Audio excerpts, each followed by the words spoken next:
short paper, Student Wellbeing, a year-round commitment. Thank you, Katherine. Thank you. So I'm going to start with a bit of context, I guess. So academic libraries, as you all know, in the UK are shifting from their traditional role as that quiet book-filled space where people come to study on their own to become dynamic spaces that still offer the services that you would expect in an academic library, but also provide spaces and resources that support the whole student and the whole student journey. So fostering collaboration, social interaction and personal development. At the ALN Blue Monday event in January this year, which was on the subject of the library role in wellbeing, Becky Humphreys presented, it was so interesting, Becky Humphreys presented her research on this topic. And she stated that this transformation is being driven by a growing recognition of student mental health challenges, a pervasive digital shift, and the different ways that students are accessing information, as well as that strategic alignment with broader university goals, such as enhancing the overall student experience and fostering inclusivity. And libraries themselves are increasingly viewed as a third space, so a public space essential for emotional health, providing a neutral ground for informal social gatherings outside of the home, teaching spaces and the workplace. They're open to all students, they often operate with extended hours, and they strive to create that low-stress interactive environment. So as part of her research, Becky spoke to a number of academic libraries, which included us, who are actively integrating wellbeing support through a range of initiatives, from dedicated wellbeing areas with different seating and lighting to curated collections which prioritise resources that support mental, emotional and social health, embracing non-traditional materials, so not just the academic text. And these libraries therefore offering students an environment for social and emotional support through those initiatives, which acknowledge that wellbeing extends beyond that kind of clinical mental health topics, and in doing so supporting academic achievement, and that it's all linked.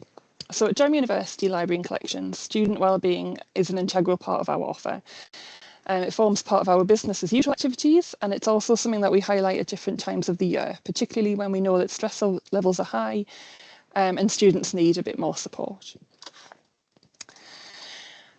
So at Durham, across the year, we do a lot to promote wellbeing and belonging in the library. And we do this to help students feel welcome and to see the library as an open, inclusive environment that's for everyone. So I'll go through a few of the activities. So Chat with Us is something that we run term time every week. There are sessions that we put out tea, coffee, biscuits. We invite any student to come and sit down and basically just have a chat with a member of library staff. It can be to ask a question, give some feedback, or just about anything really. The really important thing for us is that they engage with us and they feel welcome in the library. It's a really lovely activity. I love doing it, and it really helps remove that barrier between staff and students. In general, we take a partnership approach to working with students. We don't want them to feel that our staff are just there to police the library, to impose lots of different rules, and we really aim to emphasise how approachable and friendly we are. We provide different study environments as well. So the top right-hand picture is our snug, to help students find a space that's right for them. So the snug is our relaxed space in Bill Bryson Library. We don't label it as a wellbeing space, but we do provide books, crafts, jigsaws, colouring. We've got bean bags in addition to other seating to help give that different feel. But we really try not to prescribe how students use the space. We also have lots of other opportunities for students to engage with us as well as each other. So the student community wall that we've got is a blackboard where students write messages of support to each other.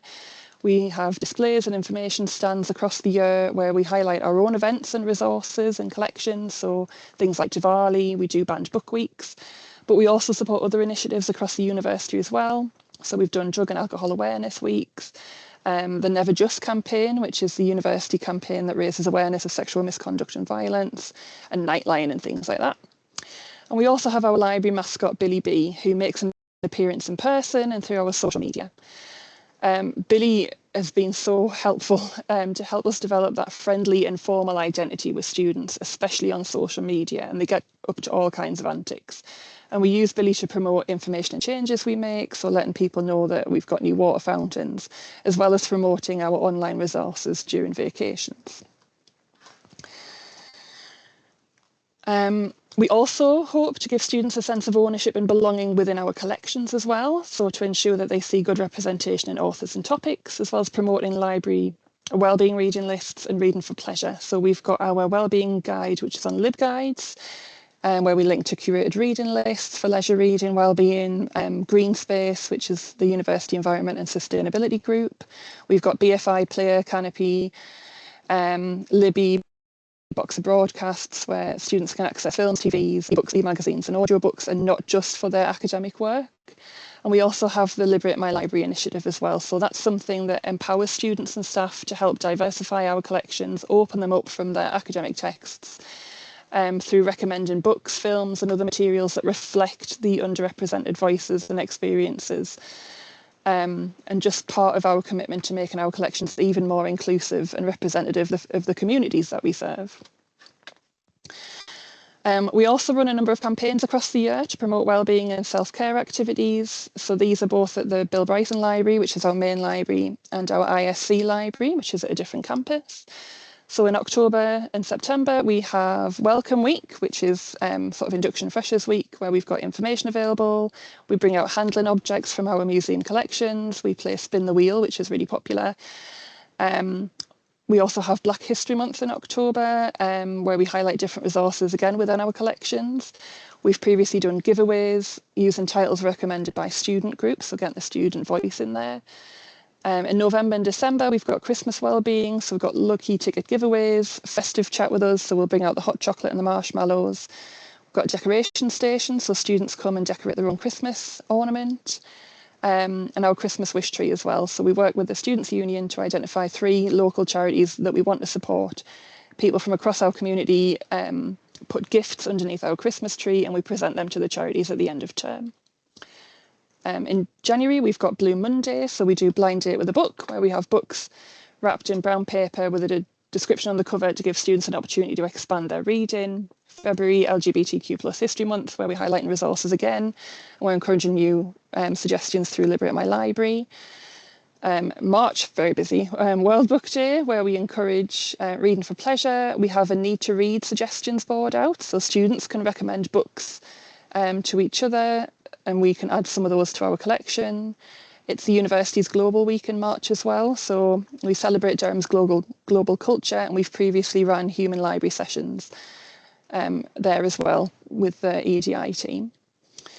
And it's also a very busy month, March, the International Women's Day as well. So again, we're highlighting items in our collection to support that. And then April, May and June, very, very busy with exam wellbeing. So I'm going to talk a bit more about that in a minute, but we have things like World Bee Day, because we've got Billy, and Mental Health Awareness Week is something that we highlight. And then after all that's over, June and July, we do Pride Month to display items within our collection. And this year is the first year we've done Gypsy Roma Traveller History Month as well. So we've got information boards and worked with academic departments to put on events as well as book displays. So as I say, lots of stuff going on. What I want to do though is give a little bit more information about our wellbeing campaign, exam wellbeing campaign that we ran last academic year. So we always run it.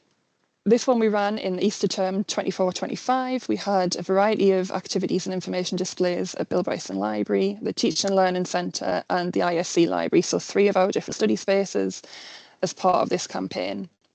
It's something that we run every year. It's a way that we can focus on self-care and well-being during a typically stressful time for many of our users. And the aim really is to encourage people to take regular breaks by taking part in our activities. We can highlight and raise awareness of the wellbeing resources available through both library and collections, as well as the university support services. So last year we ran a total of 15 different engagement activities. These included wellbeing information displays across our sites, chances to win prizes with our Lucky Ticket Tuesday, freebies giveaways where we had library themed items and sweets. We work with the university catering retail team and do a free fruit giveaway. We have opportunities for users to take a compliment for themselves or to give to other people.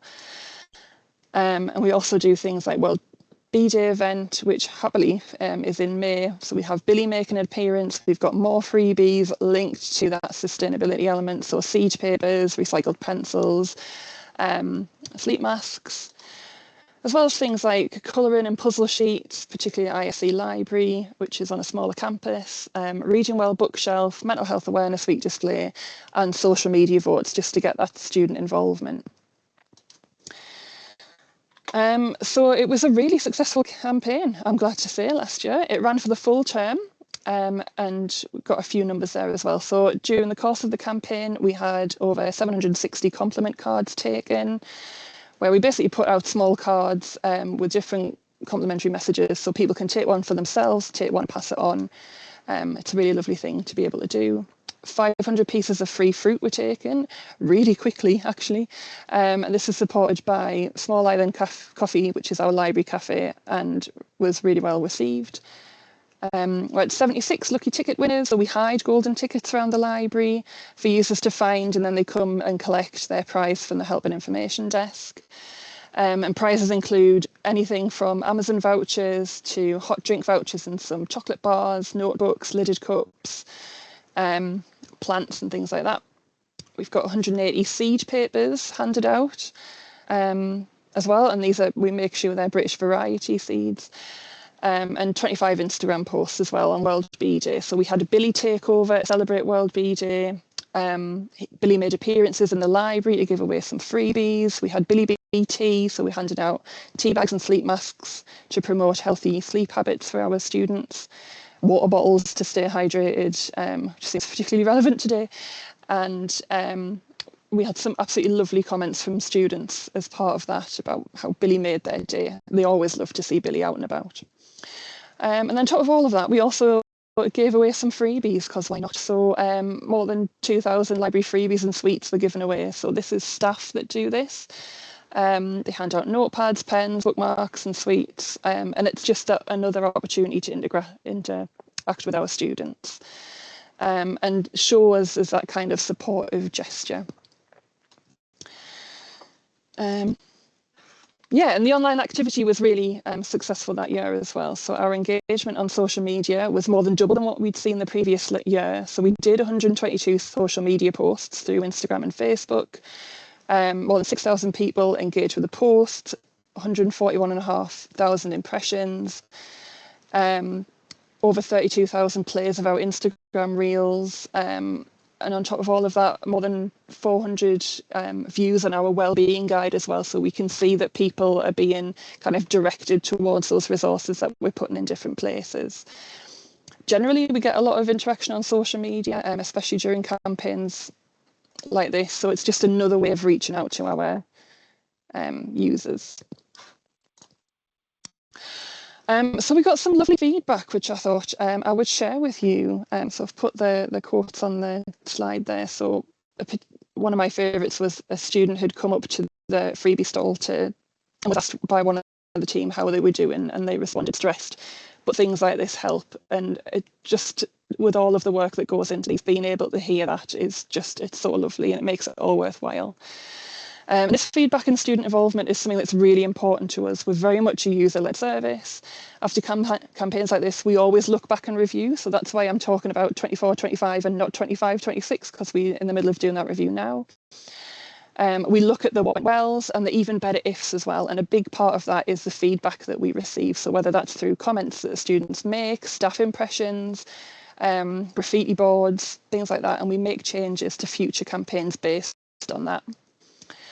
And having opportunities to work with the student partners is great. We've previously had college student librarians come in to support Welcome Week activities. This year we were contacted by a final year English student who wanted to help with our World Book Day offer. And in doing that, we're able to provide people with that experience. Lizzie, who did World Book Day, we were able to give them the opportunity to get real world experience in planning and delivering an event, and everything that goes into that, good and bad, including briefing senior colleagues as well in like department meetings. And then in turn, they are able to give us insight into the group that we're wanting to reach. And we'll always consider how we can co-create with students. It's something that we really want to increase as time goes on, whether that's through user experience research we do, or supporting and facilitating them to deliver something within the library, or even come in and exhibit their own work, which hopefully is happening in October. So as I said, we share a lot of information on our social media channels, what's coming up, what's happening today, as well as information on different resources. On the next slide, you will see a lovely video of Billy, which is why I haven't clicked yet. And Billy, as I said, really helps us develop a friendly and formal identity with our students, especially on social media. And they get up to all kinds of antics, as I said. So we use Billy to promote information and changes we make, letting people know about all the different resources and stuff like that. But he also has a little bit of fun. So here is a video of them hiding the lucky tickets for exam wellbeing last year.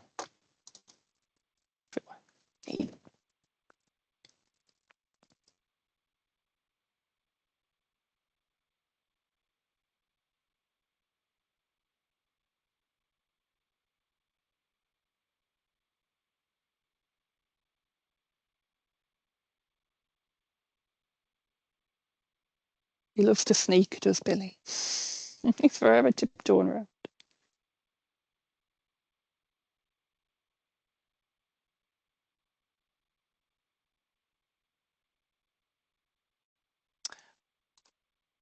And that is me.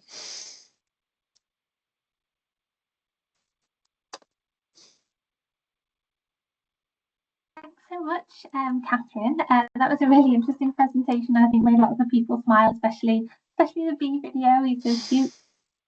Loads of really good ideas in there.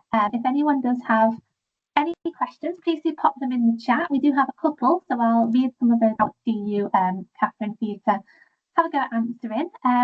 People say